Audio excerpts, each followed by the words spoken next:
Nagkasala tayo, nagkamali tayo, hindi ka magpapakalugmok sa kasamaan. Bakit? May Diyos na aakay sa'yo sa pagsisisi.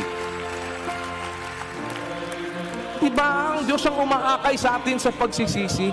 So hindi mo, ang mangyayari sa'yo, kung ikaw halimbawa, hinatulan mo yung sarili mo, tigil na ako kasi ganito na nagawa ko. Ako masamang tao na ako, di ikaw na humukom sa sarili mo. O ngayon, ipapakilala ngayon yung hatol sa'yo. Bakit? Ganun ka lang Ibig sabihin, kaya ka nagkaganyan, talagang nagpakasama ka na.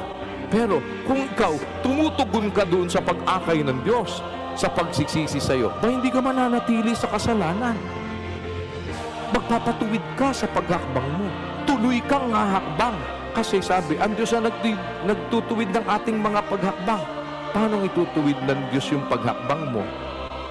Sabi, ang Diyos ang nagtutuwid ng ating mga paghakbang. Ngayon, huminto ka ng paghakbang. Paano itutuwid yung paghakbang mo? Ayaw mo nang humakbang.